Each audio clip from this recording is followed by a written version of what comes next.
ថាម៉េចថៃចង់ធ្វើជាវីរៈបរិសុទ្ធជីសេខ្វាក់មកជួយដោះស្រាយបញ្ហាការចោទបោកតាមប្រព័ន្ធបច្ចេកវិទ្យានៅកម្ពុជា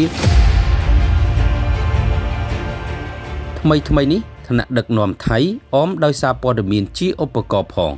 បានខំបំពងសម្លេងស្រែកដាក់មីក្រូនិងប្រឹងផ្សាយបង្ខូចពីកម្ពុជាជំវិញរឿងការឆោបបោកតាមប្រព័ន្ធបច្ចេកវិទ្យាជាពិសេសករណីជនជាតិកូរ៉េខាងត្បូងម្នាក់ដែលបានបាត់បង់ជីវិតដោយសារការចាញ់បោកក្រុមអ ுக ្រិតជនល្បែងអនឡាញនាយករដ្ឋមន្ត្រីខ្ចីពិសោធន៍ឬក៏គេហៅឈ្មោះថាជានាយករដ្ឋមន្ត្រីហាត់ការរយៈពេល4ខែលោកអនុទិនឆានវរៈគុលត្រូវបានសារព័ត៌មានថៃដែលរណបក្រុមយោធាមួយចំនួន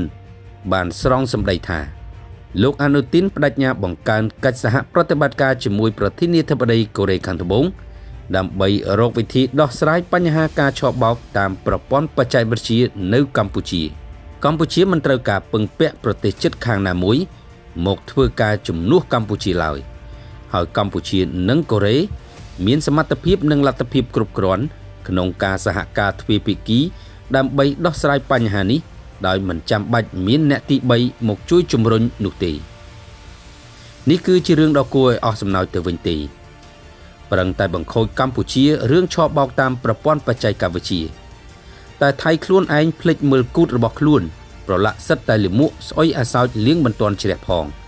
ហើយមកចង់ដើរតួជាវីរៈបរិសុទ្ធជីសេខ្វាក់មកជួយសង្គ្រោះកម្ពុជាក្នុងរឿងឆោបបោកតាមប្រព័ន្ធបច្ចេកវិទ្យាទៅវិញគេនៅចាំមិនភ្លេចទេថាថ្មីនេះតារាជនជាតិចិនល្បីឈ្មោះម្នាក់ត្រូវបានក្រុមអ ுக ្រិតជនឆោបបោកតាមប្រព័ន្ធបច្ចេកវិទ្យានៅក្នុងប្រទេសថៃបានចាប់ជំរិតទារប្រាក់ហើយក៏មានករណីសម្លាប់ការធ្វើទារុណកម្មលើជនរងគ្រោះជាច្រើនករណីផ្សេងទៀតនៅក្នុងសំណុំរឿងឆោបបោកតាមប្រព័ន្ធបច្ចេកវិទ្យានៅក្នុងប្រទេសថៃផងដែររបាយការណ៍របស់អង្គការសហប្រជាជាតិនាពាក់កណ្ដាលឆ្នាំ2025កន្លងទៅក៏បានបញ្ជាក់ច្បាស់ដែរថាថៃគឺជាបណ្ដុំនៃបណ្ដាញអ ுக ្រិតជនអនឡាញធំជាងគេបំផុតនៅអាស៊ីអាគ្នេយ៍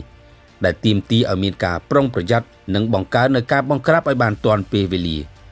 ហើយដែលបណ្ដាញអ ுக ្រិតជនអនឡាញនៅកម្ពុជានាពេលបច្ចុប្បន្នមួយចំនួនត្រូវបានគេអះអាងថាគឺដកចេញពីប្រទេសថៃ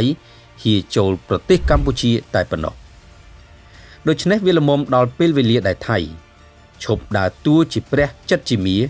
ចង់មកជួយបង្ក្រាបអ ுக ្រិតជននៅកម្ពុជាតទៅទៀតទៅវាជារឿងដ៏គួរឲ្យអាម៉ាស់ទៅវិញទេជាការពិតណាស់កម្ពុជានិងសាធារណរដ្ឋកូរ៉េមានកិច្ចសហប្រតិបត្តិការជាមួយគ្នាល្អណាស់ក្នុងការបង្ក្រាបការឆោបបោកតាមប្រព័ន្ធបច្ចេកវិទ្យានេះតែសារព័ត៌មានកូរ៉េមួយចំនួនមិនប្រឹងជួយផ្សព្វផ្សាយនោះទេគឺគេផ្សាយតែពីចំណុចអាក្រក់របស់កម្ពុជាតែប៉ុណ្ណោះជាក់ស្ដែងកម្ពុជាជាប្រទេសរងគ្រោះដោយសារការឆោបបោកតាមប្រព័ន្ធបច្ចេកវិទ្យាចម្រុះជាតិសាសន៍ក្នុងនោះក៏មានជនជាតិកូរ៉េផងតាមរយៈរបាយការណ៍ពីសមត្ថកិច្ចកម្ពុជាបានបង្ហាញថាកន្លងមកកម្ពុជាបានចាប់ខ្លួននិងបញ្ជូនជនជាតិកូរ៉េចំនួន180នាក់ដែលពាក់ព័ន្ធទៅនឹងការឆោបបោកតាមប្រព័ន្ធបច្ចេកវិទ្យាត្រឡប់ទៅសាធារណរដ្ឋកូរ៉េវិញបច្ចុប្បន្ននេះជនជាតិកូរ៉េជាង60នាក់ដែលត្រូវបានសមត្ថកិច្ចកម្ពុជារកឃើញ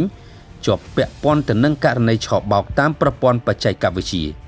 កំពុងរងចាំការបញ្ជូនត្រឡប់ទៅកាន់សាធារណរដ្ឋកូរ៉េវិញនៅក្នុងពេលឆាប់ខាងមុខនេះដូច្នោះការដោះស្រាយបញ្ហានៃការឆោបបោកតាមប្រព័ន្ធបច្ចេកវិទ្យានេះគឺជាការងាររួមគ្នាទាមទារបង្កើនកិច្ចសហប្រតិបត្តិការដើម្បីស្រាវជ្រាវវែកមុខបណ្ដាញមេខ្លោងតាមគ្រប់មធ្យោបាយទើបអាចកម្ចាត់ក្រុមអ ுக ្រិតជនឆោបបោកតាមប្រព័ន្ធបច្ចេកវិទ្យាទាំងនោះបានមិនមែនអង្គុយចាំតែចំអកមូសាបំភ្លៃយកល្អតែខ្លួនឯងដូចប្រទេសជិតខាងហើយអង្គុយយកតែល្អខ្លួនឯងនោះឡើយ